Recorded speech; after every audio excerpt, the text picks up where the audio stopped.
mpera y'umwaka ushize wa 1993 amagambo yavuzwe ndetse n'ataragombaga kuvugwa yaravuzwe ndetse na yarya joro yaje gutangazwa ku maradiyo. Uwakongeraho andi niyo yaba meza ate yabatesha abantu igihe. Niyo mpamvu kuri tariki ya 5 Mutarama 1994 umunsi uzandikwa mu mateka y'igihugu dukwiye kureba gusuzuma no kwishimira amasezerano yarusha. Et comme je l'ai communiqué à Madame le Premier ministre, et comme nous sommes convenus hier, dans l'audience que je lui ai accordée vers 18 h dans mon bureau, cette cérémonie sera placée dans l'après-midi à 15 h. Uvugiye ko mbese ubu ngubu muri aka kanya ari intambara ivuta hagati ya minisitiri w'intebe Uwiringiyimana Agatha na perezida wa Repubulika Habyarimana Juvenal. Nta ntambara ishobora kuvuka hagati yanjye na perezida wa Repubulika n'ibishoboka. Intambara se yazarwanwa isi ntayo. Ariko avuze ko muri mwumvikanye muri audience yabahaye. Muzi yuko ku itariki 4 Kanama aribwo Arusha habereye amasezerano y'amahoro. Ayo masezerano akaba yashyizweho umukono na guverinoma y'u Rwanda ndetse na FPR Inkotanyi. Muri ayo masezerano rero bateganya yuko hagomba kujyaho ubutegetsi bw'inzibacyuho yaguye. Ni ukuvuga guverinoma y'inzibacyuho yaguye n'inteko ishinga amategeko y'inzibacyuho yaguye. Ariko mbere yuko izo nzego z'ubutegetsi zijyaho, nyakubahwa perezida wa Repubulika agomba kurahirira imbere y'urukiko rushinzwe kurinda ubusugire bw'itegeko nshinga. Ni muri urwo rwego rero iyo mihango yose igiye kuba kuri uyu munsi. Mbere yuko iyo mihango iba, nabamenyesha yuko ubu gahunda uko yariteganyije, abashyitsi abatumirwa bose bateganyijwe kuba bagera hano ku ngoro imihango igiye kuberamo saa 3. Nkuko bigaragara abashyitsi batangiye kuza ndetse ni benshi barategereje. Nibamara kuhagera rero uko gahunda iteganyije ni gukurikira. Isaa 3 nyine ni ukuhagera ko abashyitsi batumiwe, naho isaa 4 hararahira nyakubahwa perezida wa Repubulika General Major Habyarimana Juvenal. Isaa 4 n'igice harakurikiraho irahira ry'abadepite, naho isaa 3 naho isaa 7 ni ukuvuga nyuma saa 6 haraza irahira ry'abadepite mu nteko ishinga amategeko. Ubwo saa 8 harakurikiraho irahira rya minisitiri w'intebe wa guverinoma y'inzibacyuho yaguye, hakurikireho ndetse ijambo rya minisitiri w'intebe urabumaze kurahira. Nibirangira harakurikiraho irahira ry'abaminisitiri bagomba kuzamufasha kurangiza inshingano z'iyo guverinoma. Saa 9 n'igice hari buzeho ijambo rya nyakubahwa perezida wa Repubulika. Ubwo harahita hakurikiraho ijambo rya perezida wa FPR Inkotanyi. Nibirangira harakurikiraho ijambo ry'uhagarariye umuhuza, naho saa 10 hateganyijwe ijambo ry'uhagarariye umunyamabanga mukuru w'umuryango w'abibumbye mu Rwanda. Ubwo iyo mihango ni hatagira igihinduka biri burangire mu masaha mbega y'10. Icyo twababwira nuko abantu bitabiriye ino mihango ari benshi, ndetse hakaba hari n'abubahiriza umutekano hirya no hino. Ibintu byateguwe ku buryo hatagombye kuba ikibazo gihari. Abantu rero bakaba bibaza uko biri bugende, dore yuko cyane kubyerekeye nk'irahira ry'abadepite hari nk'ishyaka PL ryatanze amarisite 2. Abantu bakaba bibaza bati haremerwa iyihe liste harangwa iyihe. Icyo kikaba ari ikibazo abantu bakwibaza, ariko dutega amaso tuze kureba uko bigenda mu kanya.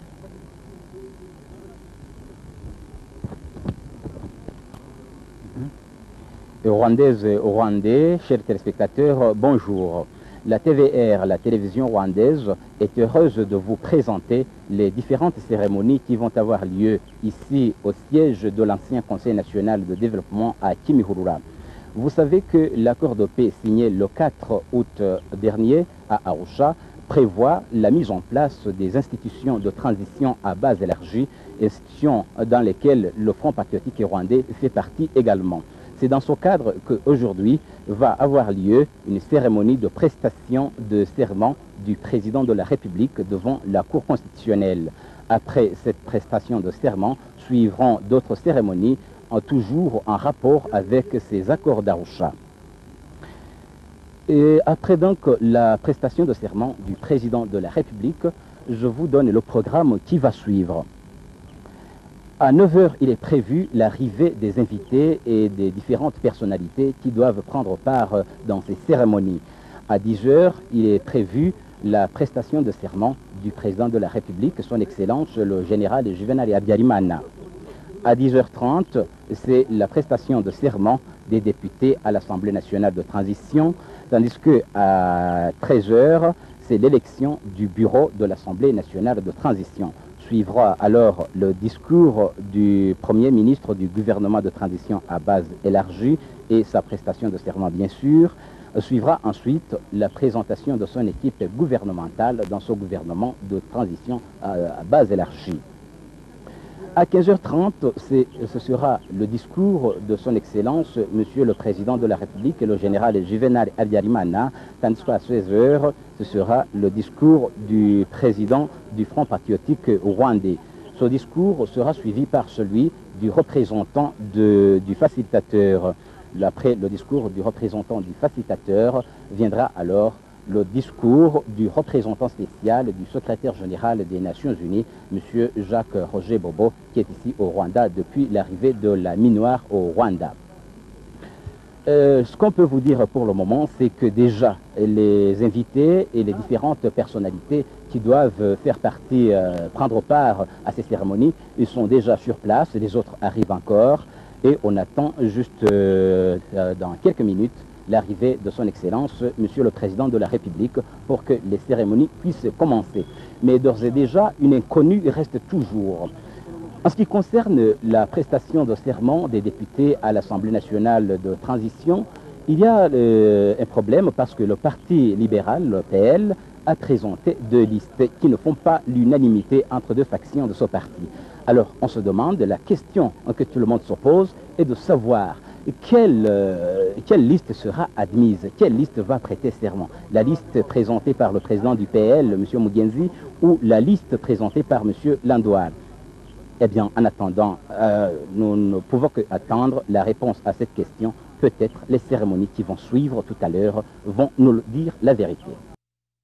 O come, all ye faithful, joyful and triumphant. O come ye to Bethlehem. Come and behold him, born the King of angels. O come, let us adore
The first Noel, the angel did say, was to certain poor shepherds in fields as they lay, in fields where they lay keeping their sheep on a cold winter's night that was so deep.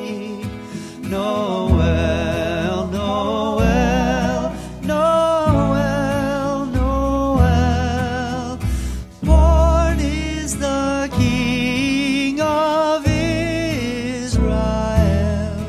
They looked up and saw a star shining in the east beyond them far, and to the earth it gave great light, and so it continued both day and night. Noel, Noel, Noel, Noel, born is the King of Israel.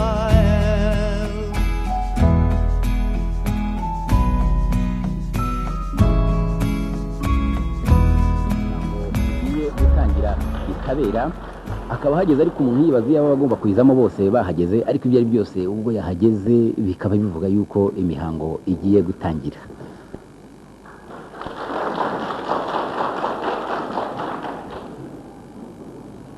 Le président de la République, le général Juvenal Habyarimana, vient donc d'arriver dans la salle du siège du Conseil national de développement où vont avoir les cérémonies de prestation de serment. D'abord sa prestation de serment, ensuite la prestation de serment.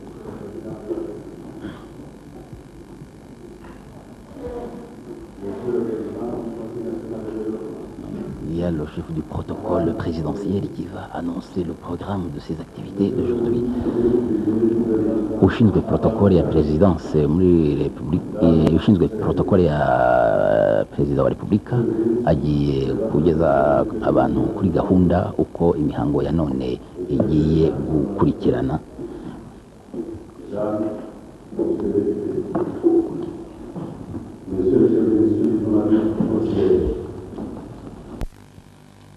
C'est la cérémonie de prestation de serment du président de la République qui constitue un coup d'envoi à la mise en place des institutions de transition issues de l'accord de paix d'Arusha. Cette prestation de serment sera suivie de la signature du procès-verbal par le président de la République et de la lecture du même procès-verbal par le président de la Cour constitutionnelle.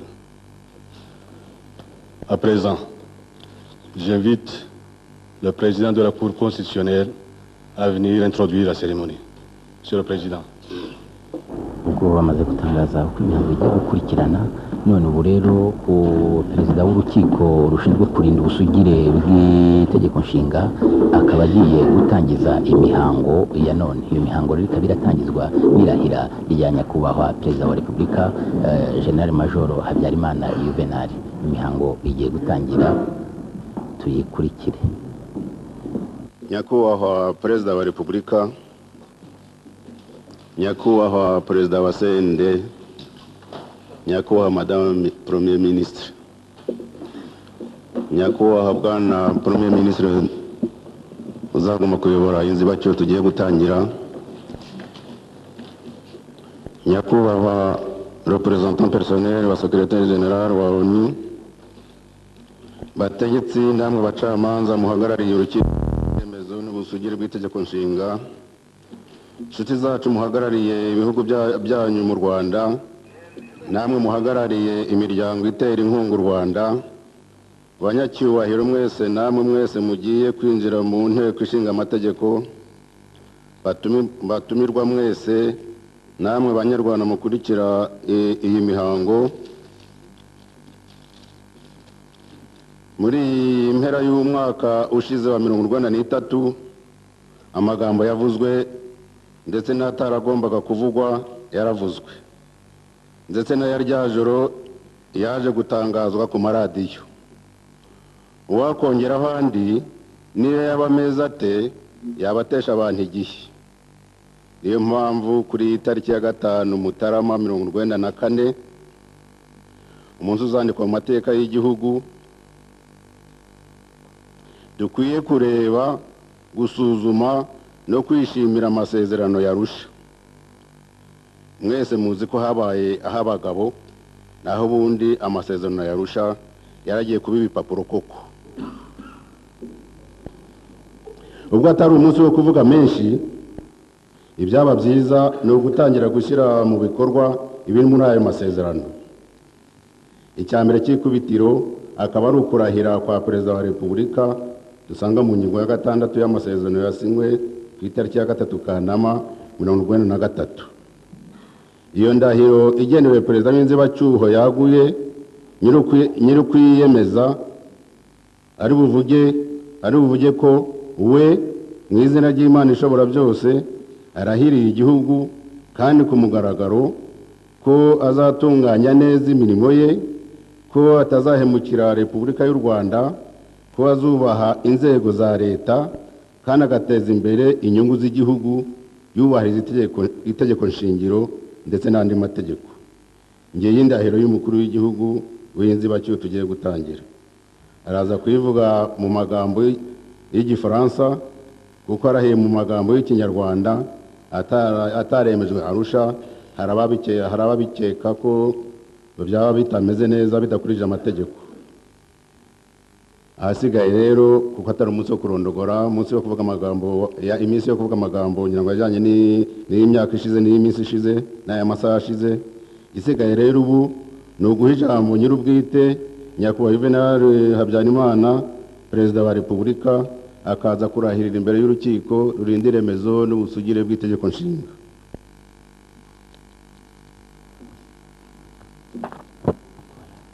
Le président de la Cour constitutionnelle, M. Kavaruganda, vient de prendre la parole.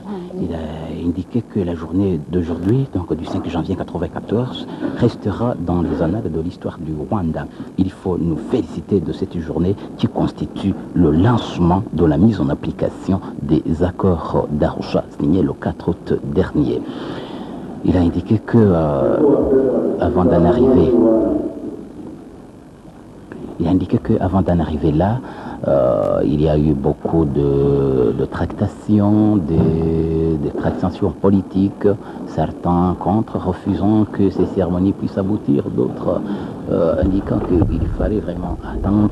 Il faut s'en féliciter. Habyarimana Juvenal, au nom du Dieu Tout-Puissant, je jure solennellement à la nation de remplir loyalement mes fonctions, de garder fidélité à la République rwandaise, de respecter les institutions de l'État et de promouvoir les intérêts du peuple rwandais dans le respect de la loi fondamentale et des autres lois. Perezida wa Repubulika rero amaze kurahira ibintu bikomeye cyane, kurahirira yuko azubahiriza amategeko y'igihugu n'andi mategeko, itegeko nshinga n'andi mategeko, ndetse agaharanira ibyateza umunyarwanda wese imbere, ibyateza igihugu cyacu imbere. Ibyo kandi si ubwa mbere azaba bikoze, ibyo asanzwe abikora, ariko yongeye kubisubiramo. Ibyiza rero biryoha kuko bisubiyemo. Ubu ngubu amaze kurahira, ubwo mu mihango uko biteganyijwe ibigiye gukurikiraho, ubwo nabyo barabitubwira, ariko ubundi nko gahunda ya mbere yimeze yavuga ko hagiye gukurikiraho irahira ry'abadepite. Ubu ngubu perezida w'urukiko rushinzwe ubusugire bw'itegeko nshinga arimo arashyira umukono, arashyirisha Perezida wa Repubulika umukono kw'iyo ndahiro ikomeye imaze kuba. Mu kanya rero ibyo nibirangira hari bukurikireho irahira ry'abadepite, nabo barahirire ko batazatatira u Rwanda rwababyaye, ko bazubahiriza amategeko yose, itegeko nshinga ndetse n'andi mategeko, kandi ntibazagambanire igihugu. Ubwo dukomeze turebe. Ubu ngubu Perezida wa Repubulika arimo arashyira umukono kw'iyo ndahiro, ndetse bikemezwa na Perezida w'urukiko rushinzwe ubusugire bw'itegeko nshinga. Abanyamakuru bose niho barangamiye, barimo barafata amafoto, abafite za kamera barimo barafata amashusho kugira ngo mbega bashobore gukorera ibinyamakuru byabo, amateleviziyo yabo, bityo uyu muhango ukomeye bazashobore kugeza kuri rubanda rwa giseseka rutahibereye cyangwa rutari kubikurikirana. Umuntu rero arebye inyuma muri iki cyumba turimo, ari inyuma niho huzuye kuko hari abashyitsi benshi batumiwe muri iyi mihango, bakaba bari kureba bakurikira uko ibintu bigenda. Uwo mu kanya hagiye gukurikiraho undi muhango ukomeye w'abadepite aribo bagiye nabo kurahira nk'uko perezida wa repubulika amaze kubikora, ndetse muri ayo mategeko yarusha akaba ateganya ko perezida wa repubulika arahira, yamara kurahira n'abadepite mu nteko ishinga amategeko y'inzibacyuho yaguye nabo bakamurahirira imbere. Ubu rero umuntu yavuga yuko ari byo bigiye gukurikiraho. Umuhango ntiworoshye kuko murabona nk'uko nyakubahwa perezida wa repubulika yamaze kurahira, ibyakurikiyeho inyandiko ndetse zo gushyiraho umukono kuri iyo ndahiro. Ubu nicyo abantu bategereje ko uwo muhango wo gushyira umukono kuri iyo ndahiro urangira. Umukuru perezida w'urukiko rushinzwe kubahiriza itegeko nshinga akaba ari kubishyiraho umukono ko ibintu byagenze neza. Ubwo nabirangiza rero nibwo harakurikiraho umuhango wo kurahiza abadepite mu nama mu nteko ishinga amategeko y'inzibacyuho yaguye. Tube dutegereje umuhango nawo, turizera ko mu kanya gato bitari butinde. Nibigenda nk'uko biteganyijwe rero hagomba kurahira abadepite 69, ariko ikibazo kiracyakindi, abadepite ba PL hararahira abahe ko batanze amalisita abiri, abatarahira n'abaki. Tubitegereze mu kanya gato, ndabona perezida agiye, perezida w'urukiko rushinzwe ubusugire bw'itegeko nshinga agiye kugira icyo abivugaho. La Cour constitutionnelle, en vertu de l'article 5 du protocole d'accord sur le partage du pouvoir dans le cadre du gouvernement de transition à base élargie, signé à Arusha le 30 octobre 1992, et de l'article 6 du protocole d'accord sur les questions diverses et dispositions finales, signé à Arusha le 3 août 1993, a reçu le serment de Juvenal Habyarimana, président de la République rwandaise, qui a publiquement prêté serment devant le drapeau de la République en ces termes: moi, Juvenal Habyarimana, au nom de Dieu Tout-Puissant, je jure solennellement à la nation de remplir loyalement mes fonctions, de garder fidélité à la République rwandaise, de respecter les institutions de l'État et de promouvoir les intérêts du peuple rwandais dans le respect de la loi fondamentale et des autres lois. En foi de quoi a été dressé le présent procès verbal fait à Kigali le 5e jour du mois de janvier de l'an 1994 en 12 exemplaires originaux. Signé le président de la République, Juvenal Habyarimana, général-major, la Cour constitutionnelle, Joseph Kavaruganda, président, Denis Rwagasore, conseiller, Ephraim Kamari, conseiller, Jean-Baptiste Mutasha, conseiller, Claudien Karangwa, conseiller, Jean Rubaduka, conseiller, Emmanuel Hakizimfura, Xavier Ndeze. Je vous remercie.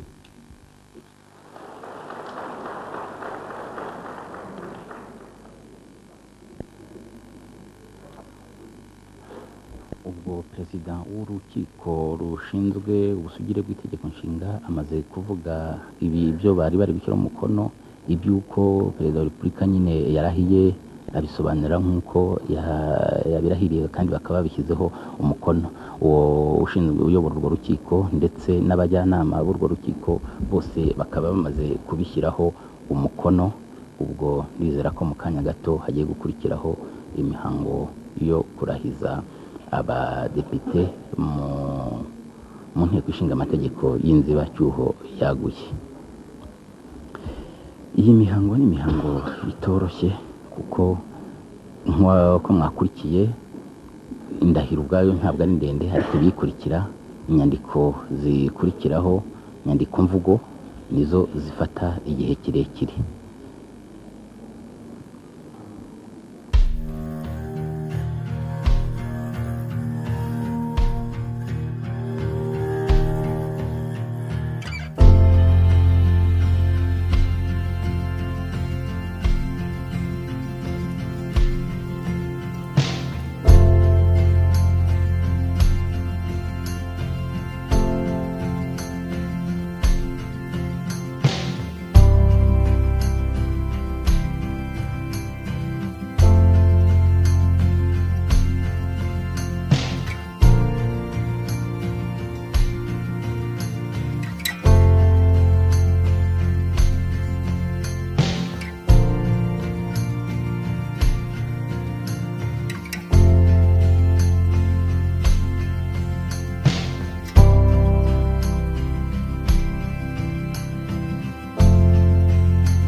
encore pour aujourd'hui la cérémonie de prestation de serment des députés à l'Assemblée nationale de transition.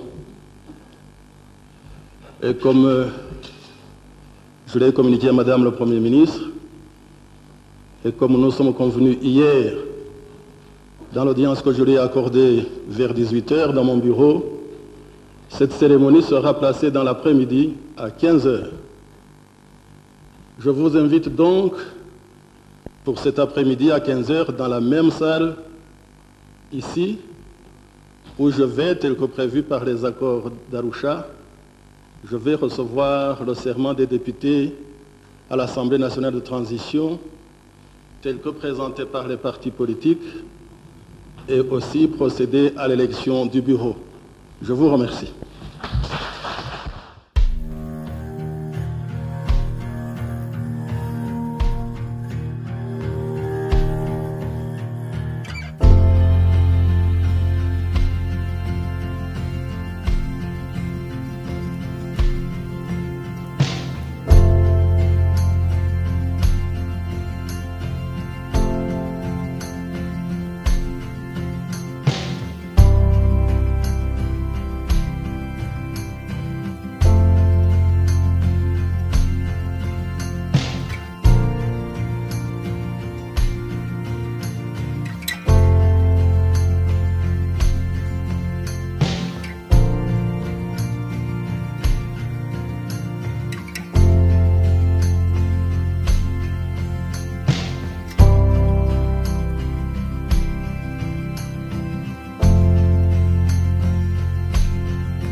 Thank you.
bagira ngo tukubaze gahunda mwari mwateguye nyakubahwa minisitiri w'intebe twagira ngo tubabaze gahunda mwari mwateguye turabona isa naho itubahirijwe twagira ngo tubaze icyo mutekereza uko muyumva muri aka kanya kugeza ubu ndacyemera gahunda nateguye cyane cyane ko nayiteguye mbifitiye ububasha nkaba numva rero niba ishobora gucibwamo ibyari ngombwa nuko mubaza uwaba yayiciyemo icyo bimuteye niko mbibona tuvuge ko mbese ubu ngubu muri aka kanya ari intambara ivuta hagati ya minisitiri w'intebe Uwiringiyimana Agatha na perezida wa repubulika Habyarimana Juvenal. nta ntambara ishobora kuvuka hagati yanjye na perezida wa repubulika ntibishoboka. intambara se yazarwanwa ite ntayo. ariko bavuze ko izo mwari mwumvikanye muri audience yabahaye. twumvikanye bivuga iki mumubaze communique conjoint twasinye aho iri. muravuze ngo kuri mwebwe iyo gahunda murayikomeza ni ukuvuga ko abaminisitiri bagiye nako badepite bagiye kurahira no perezida wa repubulika yabagiye. perezida wa repubulika se si we ubarahiza turamutegereje ko abarahiza kandi yubahirije gahunda yahawe na guverinoma kuko niba yaranditse ati premier ministre nashyireho gahunda igashyirwaho nta mpamvu zumvikana ukuntu yasubiye inyuma iyo gahunda akayihindura. ese ubundi kuki mutamubaza inzego urundi rwego rugomba kujyaho azarushyiraho ryari mwamubajije simbona icyo mwumbaza. yewe nshinzwe kureba niba ibyangombwa byuzuye kugira ngo inzego zose z'inzibacyuho zijyeho nizo nashyize kuri gahunda.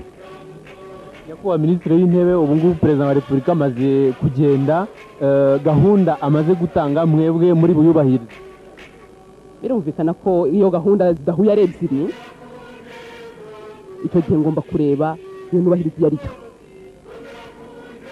agaciro se kuri mwebwe ni yatanzwe na guverinoma. nagira ngo tubaze madame premier ministre kuva igihe mubonaniye na perezida wa repubulika hari inama ya guverinoma yigeze iterana ngo yige iki bakubwiye ko iyo nama ya guverinoma yakwiga iki yige gahunda nk'uko iri bugende uyu munsi.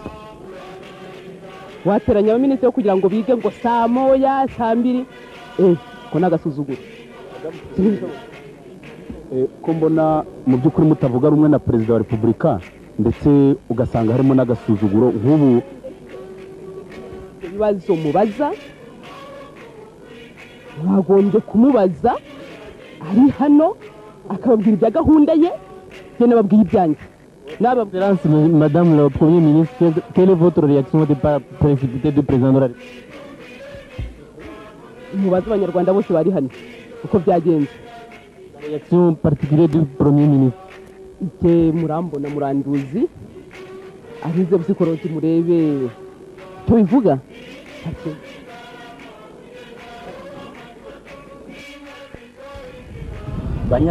banyarwandakazi inshuti za televiziyo y'u Rwanda mwongeye kwirirwa nongeye kubasuhuza kuko twari kumwe mu gitondo tuje mu muhango ukomeye wo irahira rya nyakubahwa perezida wa repubulika akaba yabikoze. muri gahunda rero twari twabahaye y'iyo mihango twari twabahaye gahunda irimo irahira rya nyakubahwa perezida wa repubulika ibyo bikaba ryanabaye yagombaga gukurikirwa n'irahira ry'abadepite mu nama mu nteko ishinga amategeko y'inzibacyuho yaguye ndetse rigakurikirwa n'irya minisitiri w'intebe n'abaminisitiri bo muri guverinoma y'inzibacyuho yaguye. iyo gahunda rero ikaba yari yatanzwe na minisitiri w'intebe. cyakora iyo mihango itangiye nk'uko mwashoboye kubikurikirana nyakubahwa perezida wa repubulika yagize umuhango wo kurahira nk'uko bisanzwe koko. cyakora avuga yuko nk'uko we gahunda yari yatanze yumvikanyeho na minisitiri w'intebe abandi baza kurahira nyuma ya saa sita saa cyenda. Ni muri urwo rwego rero tugarutse tukaba tuje nanone muri uwo muhango. Ubu ngubu turi kuvugana ndabona abantu batangiye kuza ari benshi, abanyacyubahiro benshi, ndetse hari n'abahagarariye ibihugu byabo mu Rwanda murababona hano inyuma yanjye, n'abandi baje mu kazi mbega ko mw'iryo rahira. Cyakora nanone ikindi kibazo mbere nahoze mbabwira yuko mw'iryo rahira harimo ikibazo kubera ko n'ishyaka PL ryatanze amalisiti y'abadepite abiri. Lisite yitirirwa Justine Mugenzi ariwe perezida wa PL, n'indi lisite yitirirwa Randwari Ndasingwa bavuga ko ari premier president wa PL. Icyo kibazo nahoze mbabwira ko gihari, ko bitegereje ko gikemuka. Iyo mihango yo kurahira kwa nyakubahwa perezida wa repubulika irangiye, abantu batashye ndetse ahita batumira ko bagomba kugaruka saa cyenda kugira ngo n'abadepite bo mu nzibacyuho yaguye barahire. Abantu babyitabiriye hagati aho mu makuru yo kuri radiyo kwibutsa amatangazo ya bamwe mbega bifuzaga ko byagenda gutyo, bavuga bati ntimwitabire iyo mihango. None rero twebwe abanyamakuru ibyo dushinzwe ni ugukurikirana ibyo byose, twagarutse kureba ko iyo mihango yo kurahiza abadepite iba. Ndakeka ko iri bube kuko ndabona abari bahari, abatumiwe, abahagarariye ibihugu byabo mu Rwanda n'abandi banyacyubahiro bo mu Rwanda batangiye kuza nk'uko mubabona inyuma yanjye hano, n'abandi bari muri ako kazi baje. Ubu rero dutegereje yuko yasaha igera nyakubahwa perezida wa repubulika akaza ndetse n'abagomba kurahira bakaza. Ikibazo rero twari tuvugaho kare ni cy'uko twibazaga mbese biragenda bite. Kiracyariho rero, ahubwo hakaba hiyongereho ikindi kubera ko noneho bamwe bavuga bati ntimubyitabire, mbese nibatabyitabira biragenda bite. Ibyo ari byo byose icyo twababwira ni uko hari abari buze baje bose bakarahira, yaba ari amahirwe yaba ari amahoro ku banyarwanda. Ariko nibataza se icyo umuntu akwibaza biragenda bite. Mu masezerano y'amahoro ya Arusha ibyo ntibisobanutse, cyakora icyo tuzi ko ubusanzwe ni uko buri wese arahira ku giti cye. Ubwo twakumva ko abari buze bari burahire, wenda n'abandi bataje bakazagira igihe cyabo cyo kurahira. Ubwo rero turi bubagezeho uko biri bugende nyuma. Ubu ntacyo twababwira, nuko abanyacyubahiro bakomeje kuza, tukaba twizera ko biri bugende nk'uko byari biteganyijwe.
Je vous remercie de tout cœur d'avoir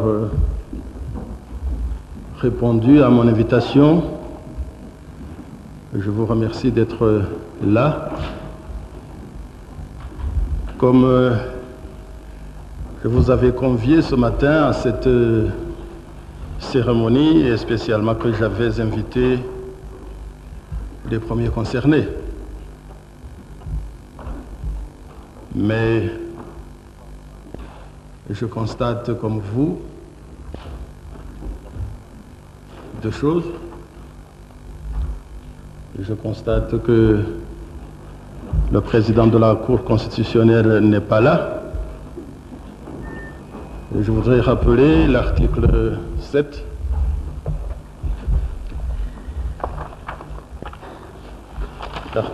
du protocole d'accord sur les questions diverses et dispositions finales. L'article 7 qui dit à son avant-dernier alinéa que les députés à l'Assemblée nationale de transition prêtent serment devant le président de la République en présence du président de la Cour constitutionnelle. Cette disposition, et puisque le président de la Cour constitutionnelle n'est pas là, cette disposition ne peut pas être remplie. Je constate aussi, en second point, que aucun député du FPR n'est présent, à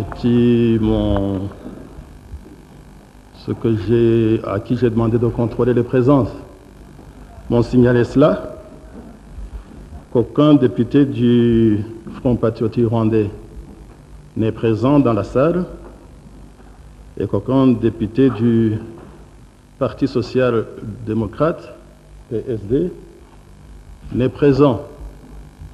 Cela s'ajoute au motif que je viens d'évoquer de l'absence du président de la Cour constitutionnelle pour vous dire qu'il est de mon devoir d'ajourner cette séance,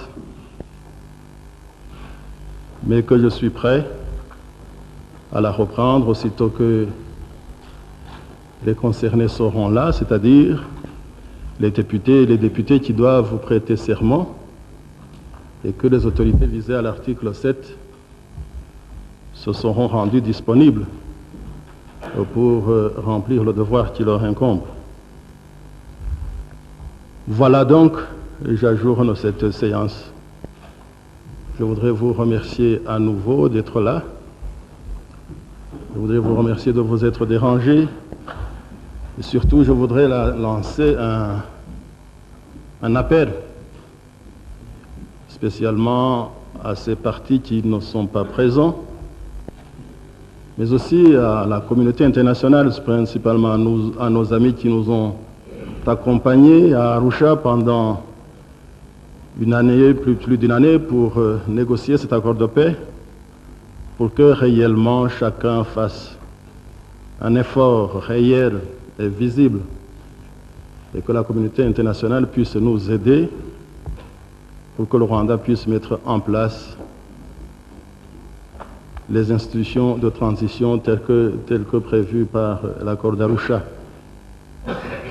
c'est-à-dire l'Assemblée nationale de transition d'abord et le gouvernement de transition à base élargie ensuite. Avec mes remerciements, je vous souhaite une bonne soirée. Cette séance est donc ajournée pour les motifs que j'ai évoqués et je suis prêt à la reprendre dès que les difficultés que nous avons rencontrées aujourd'hui, que nous constatons ce soir, que ces difficultés se seront aplanies. Merci infiniment.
banyarwanda banyarwandakazi inshuti za televiziyo y'u Rwanda umuhango waruteranyirije abantu hano mu ngoro y'inama y'igihugu iharanira amajyambere ntabwo ushoboye kuba muzi ko uyu munsi mu gitondo habaye umuhango wo kurahira umuhango wo irahira rya nyakubahwa perezida wa repubulika wabaye atumira abari muri uwo muhango kuri bugaruke isaa 9 kugira ngo ashobore no kuyobora umuhango w'irahira ry'abadepite mu nteko y'ishinga amategeko y'inzibacyuho yaguye abari batumiwe rero bamwe baje abandi ntibaje amashyaka yagombaga kujya aho ngaho yahageze ariko ntabwo bose bahageze FPR amudepite wayo nta numwe waruhari PSD nta mudepite wayo waruhari kimwe nuko urukiko rushinzwe kurinda ubusugire bw'itegeko nshingano narwo rwagomba kuba ruhari narwo ntirwaje ubwo rero ibyo bitumye iyo mihango ihagarara bituma perezida wa repubulika abwira abari bahari yuko kubera kubahiriza amategeko arusha ntabwo umuhango waba kandi abagomba kujyamo bose badahari cyakora basabye yuko bakora ibishoboka byose asabye n'amahanga ko yafasha u Rwanda gukora ibishoboka byose ngo amasezerano y'amahoro yarusha akomeze gushyirwa mu bikorwa mbega nabo babuze bazaboneke ati igihe bazabonekera cyose rero nzaba mpari jewe ndaho nta kibazo. Mesdames et messieurs, chers téléspectateurs, la cérémonie qui réunissait les gens ici dans la salle du siège du Conseil national de développement n'a pas lieu. La cérémonie de prestation de serment des députés à l'Assemblée nationale de transition. Pourquoi est-ce qu'elle n'a pas eu lieu? Parce que tout simplement, le Front patriotique rwandais, les députés du FPR ne sont pas présents et les députés du PSD ne sont pas présents non plus. Alors, le président de la République a été obligé de demander à la séance de reporter cette séance de cérémonie lorsque tout le monde sera présent et elle pourra avoir lieu.